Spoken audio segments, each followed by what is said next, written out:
It's definitely got the clarity. And just a tad less bottom end there, Larry, you got it. Yeah. What's good about those mics too is they don't need a lot of equalization. You can pretty much put those things on with no other add-ons, and they generally work pretty good. But yeah, we'll be able to see the difference in that thing. I'm gonna try to upload. Well, I'm doing a short 5-minute video, even though it's going to take probably 45 minutes to load up. But I did a short one earlier.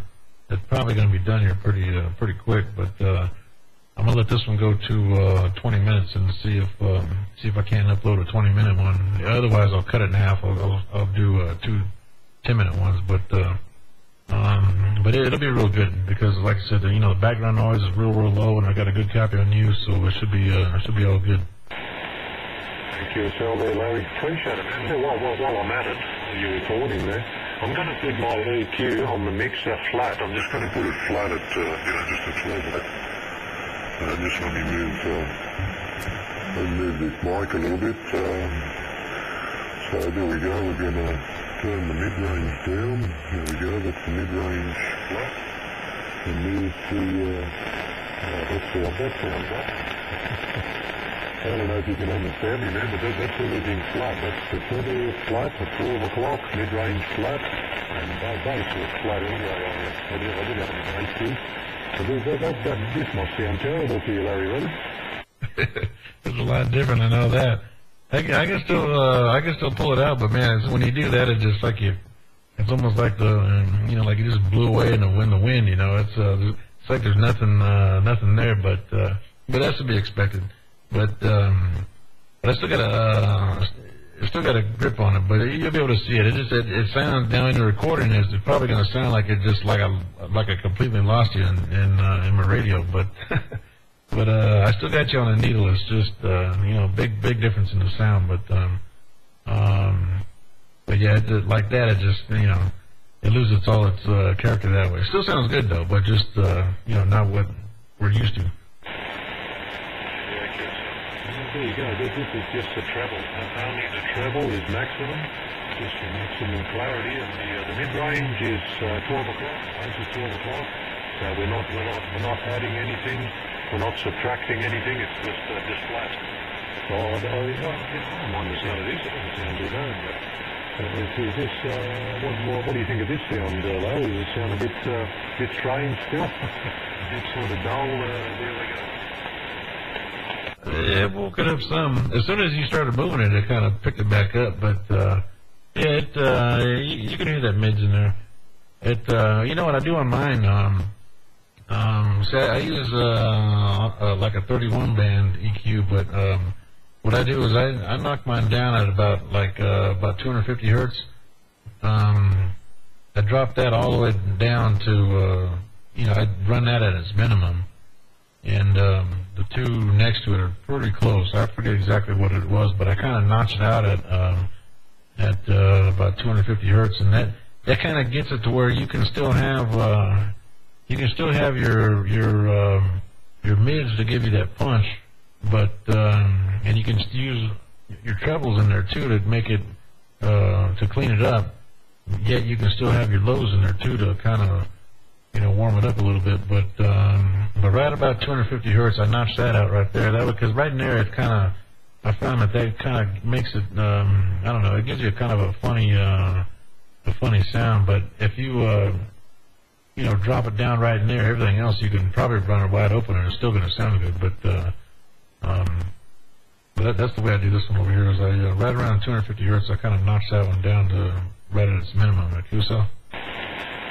Yeah, I used to do the same. When I had my 31 band EQ. Let me just add a bit of mid-range there. There we go. That's about 3/4 on the mid-range. You might be able to hear me a bit better, but I used to do the same. I used to knock down around the 250 hertz. I used to knock it out, and I think a couple of bands beside it as well. I used to knock them down just a little bit, just to get rid of some of that sort of funny sounding bass tone, I guess. And I used to sort of boost the treble and a little bit of mid and the really low bass, I guess. just a really low base, so I used to sort of boost it up a bit. Yeah, but it was fun. It was fun playing around with the 30 band DQ. You can make your radio sound like anything you want, really. You can make it sound like, like you sound now, or just like a little crappy CD. And that's a good thing about it. so much adjustability in the phone. There we go. Oh yeah, they do. It makes a big difference too in the way how and how clean it makes it. If you attenuate all that right around that 250 hertz. But on this one right here, what made a difference in the way it talked was I use a sonic maximizer. See, on this one I use I start at the mic and then drop that into a preamp. And in the preamp, I run to a compressor. From a compressor, I run it to the sonic maximizer.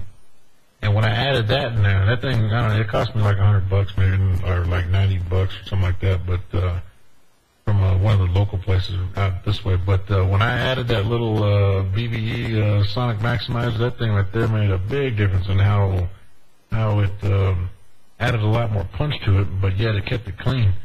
And then after that, I go to an effects processor, then to that EQ, then to a second compressor. But and then the other change was before I had just one compressor in line, and I had it right at the end of everything because I was a compressor limiter.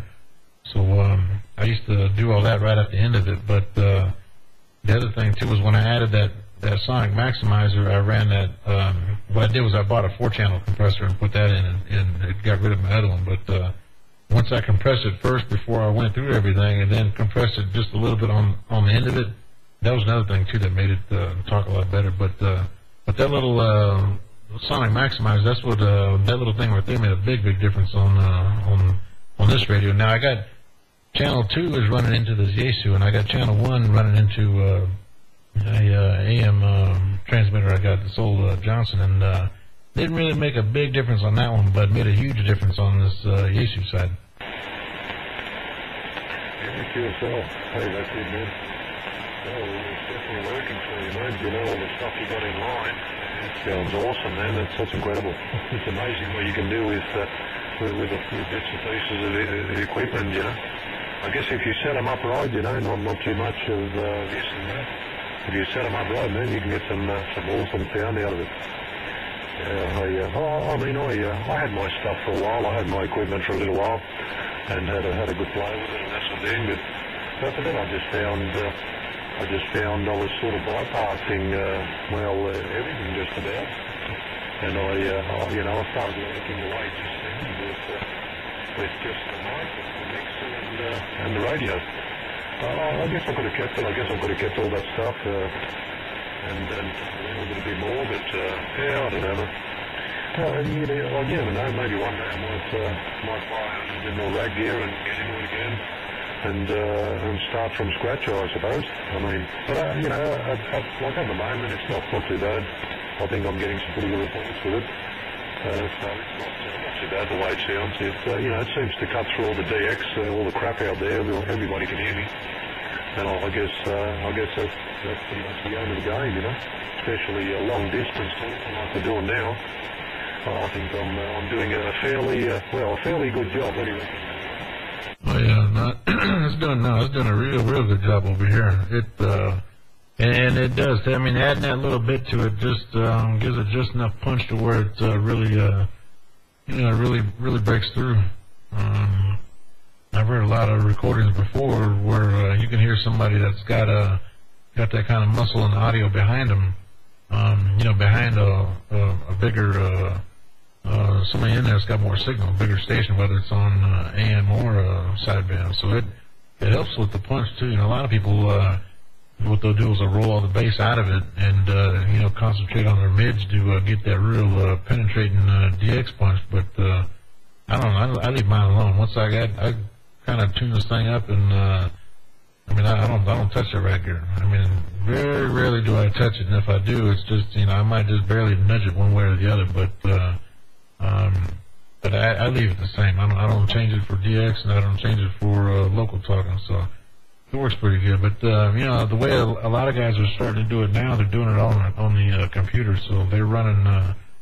You know, you run your mic into the computer and do all your processing on that side of it, and then back out to the radio. So that's the way a lot of guys are doing it now, so they don't have to have all those rack pieces. It's all on the programming side there, QSL. Yeah, QSL, I was thinking of playing around with some of that, man, you know, like especially now that I've sort of got rid of all the rag gear, I was looking, you know, I've been sort of looking around for some software, so some rack software gear on the net, but I haven't sort of come across any that sort of, you know, that sort of catches me eyes. So I don't know if you know of any decent stuff out there.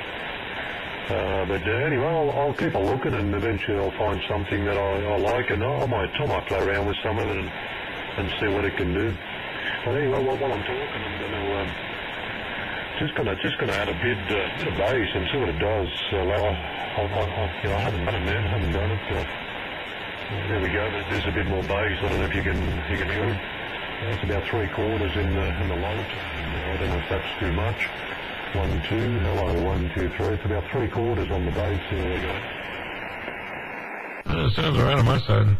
I'm gonna narrow this receive back up. Now I was listening I'm at 4 QCs wide on the receive. So right now what I did was I went back to 2.4. So I'll see how it sounds right there, because that's going to be how you know, everybody else will hear it on a smaller radio. They're going to hear it narrow like that, but and it's probably going to sound good that way too. But when I had it wide, it sounded fine to me over here.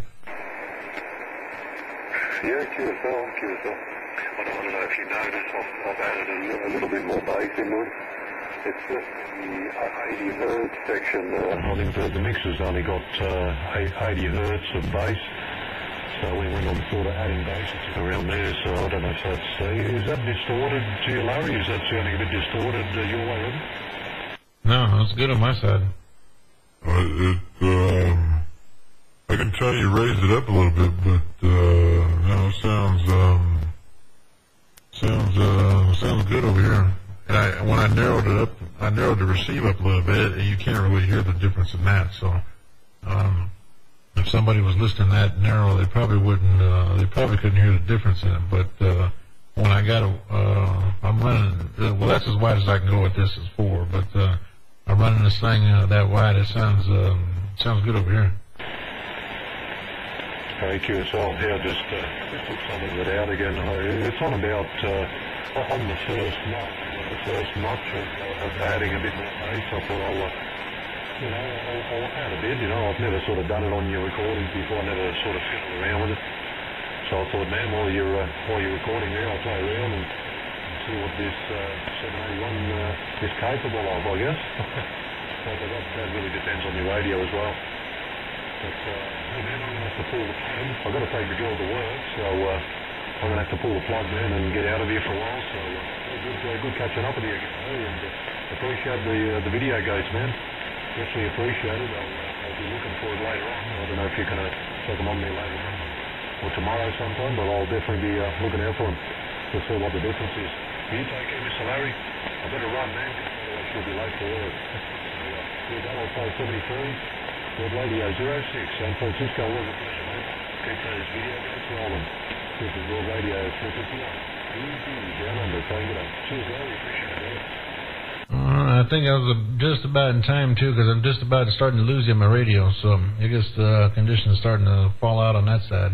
But that'll work. Yeah, I might get that little small one I was loading up just finished here a minute ago, so and I hope that didn't affect the recording at all. Sometimes it does slow it down a little bit, but I got probably a good half hour here, so I'll probably load at least one up tonight, you know, my time tonight, and then I might do the other one maybe before I go to work in the morning. So probably in I would say in, you know, I don't know, 12 hours or so, they should both of them ought to be up there. So we'll see. We'll be able to see how it looks. All right, but anyways, I'll let you get to it, and I'm gonna get back over here and go get me something to drink and swing this antenna around, see if I can't find me some more DX out there. So I'll get with you later on.